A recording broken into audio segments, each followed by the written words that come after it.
High, আমি Oli and welcome back in my channel. আর আজকের ব্লগটা হতে যাচ্ছে শান্তিনিকেতনের ফুল ব্লগ।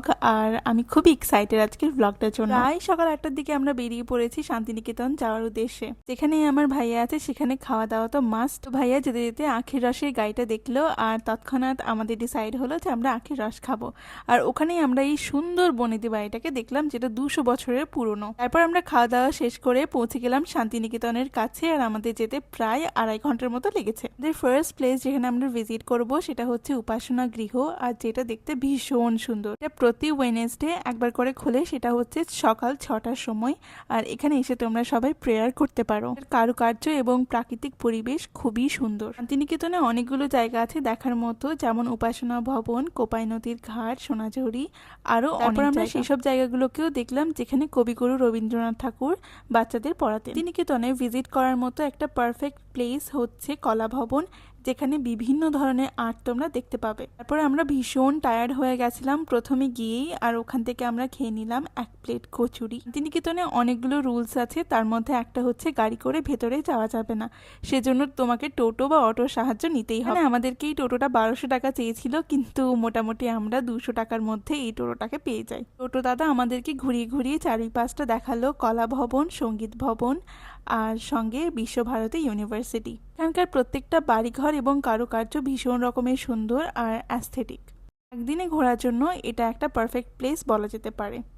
শান্তিনিকেতনের একটা হিস্ট্রিতে মহিষী দেবেন্দ্রনাথ ঠাকুর ফার্স্টে শান্তিনিকেতন এসেছিলেন এবং এখানকার শান্ত স্নিগ্ধ পরিবেশ দেখে উনি মুগ্ধ হয়ে এখানে একটা স্থান প্রতিষ্ঠা করেছিলেন, যেটির নাম দিয়েছিলেন শান্তিনিকেতন। তারপর আমরা ওখান থেকে গেলাম সৃজনী শিল্পগ্রাম, যেখানে প্রত্যেকটা স্টেটকে রিপ্রেজেন্ট করা হয়েছে। ওখানে আদিযুগের প্রায় সব ধরনের জিনিসই রিপ্রেজেন্ট করা আছে, তার মধ্যে এই পালকি, যেটা আদিযুগের সব থেকে বেশি ফেমাস ছিল। তারপর আমরা গেলাম নিকোবর নামের এই বাড়িটা, এটা খুবই সুন্দর ছিল। এই ছিল আগেকার একটা দৃশ্য, সেটা হচ্ছে ঢেকি চালকোটা। আর এটা আগের দিনে প্রায় দেখা যেত, এখন তো প্রায় বিরল। প্রথমে যদিও মনে হয়েছিল এগুলো আসল মানুষ, কিন্তু কাছে আসার পরেই দেখলাম এগুলো একটা মূর্তি। দিয়ে একই পথ ধরে অনেকগুলো দোকান আছে, যেগুলো থেকে আমরা অনেকগুলো জিনিসপত্র। এই বাউলের গানগুলো আমার সঙ্গে সঙ্গে আপনারা উপভোগ করুন।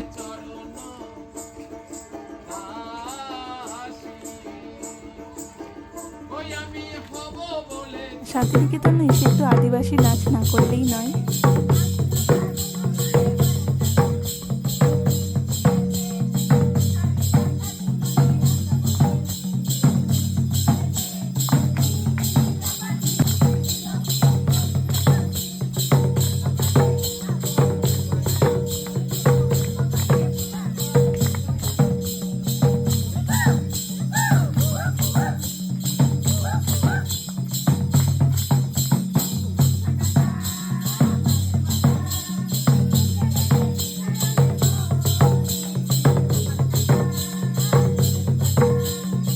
পাশেই আদি যুগের গরুর গাড়িটি রাখা ছিল।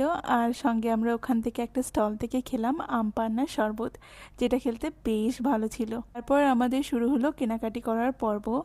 আর প্রত্যেকটা দোকান আমরা ঘুরে ঘুরে দেখছিলাম কোন দোকানে কোন ভালো জিনিসটা আছে। ওখানে এই শপটা পেলাম, যেখানে খুব সুন্দর সুন্দর গলার হার থেকে শুরু করে কানের এবং হাতের পাওয়া যাচ্ছিল। আর এগুলো অনেকটা সাবেকি ভাইবস দিচ্ছিল। আমি এখান থেকে প্রায় 1-2টো কানের দুল এবং গলার হার নিয়েছিলাম। এখান থেকে আমরা গেলাম মিনি পদ্মপুকুরে। অনেকগুলো ফটো ভিডিওস তো আমার নেওয়াই হয়েছে। আর এই পদ্মপুকুরে অনেকগুলো পদ্ম ফুটেও ছিল। শান্তিনিকেতন কোনোদিন আসলে এই শিল্পগ্রামটিকে ভিজিট করতে একদমই ভুলবেন না। তারপর আমরা ওখান থেকে বেরিয়ে গেলাম শকুন্তলা নামে একটা হোটেলের দিকে, যেখানে বাঙালি থালি পাওয়া যায়। রাস্তায় পড়লো এই ভাইরাল প্লেসটি, যেটা ইনস্টাগ্রামে খুব ভাইরাল, কিন্তু আমাদের ভাগ্য খারাপ থাকায় আমরা দেখতে পাইনি। শকুন্তলা হোটেলটি যত নাম করব ততই কম হবে, কারণ এখানকার কারুকার্য, চারিপাশটা এবং ইন্টেরিয়ার খুবই সুন্দর আর ইউনিক ছিল। এখানকার স্টাফদের বিহেভিয়ার এবং পরিবেশন একদম 10-এ 10। এখানে গিয়ে ভেজ থালি নিতে হয়, আর তারপরে ওখান থেকে তোমরা চাইলে ননভেজ অ্যাড করতে পারো। আমরা প্রথমে ভেজ থালি নিয়ে আমরা মাছের থালি নিয়েছিলাম। প্রত্যেকটা প্লেটের ওপরে ঘি দেওয়া হয়, আর যেটা খাবারের গুণগত মান আরো বাড়িয়ে দেয়। আবার খেয়ে যেহেতু ওখানেই সোনাঝুরির হাট ছিল, তো আমরা বেরিয়ে গেলাম শপিং করতে। যদিও এই শকুন্তলা হোটেলের একটা নিজস্ব রিসর্টও আছে, আর যেখানে তোমরা চাইলে নাইট স্টে করতে পারো।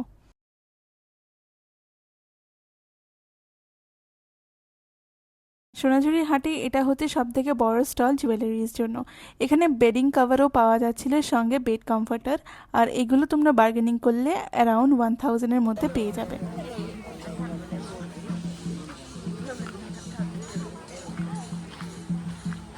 এখানে বেশ কিছু ব্লাউজের স্টল, শাড়ি স্টল এবং কুর্তি এবং ছেলেদের কুর্তারও স্টল ছিল। ওখানে জুয়েলারি সেকশন থেকে কিছু হ্যান্ডকাফ এবং রিং নিয়ে নিলাম। এখানে সব থেকে বেশি ট্রেন্ডিং এ ছিল পিতলের জুয়েলারি, কিন্তু এরই সঙ্গে কাঠের এবং পোড়ামাটিরও কিছু ভীষণ রকমের গরম, তো আমরা বেশিক্ষণ থাকতেই পারছিলাম না ওখানে। 4টের দিকে আমরা ওখান থেকে বেরিয়ে পড়ি আমাদের বাড়ি যাওয়ার উদ্দেশ্যে।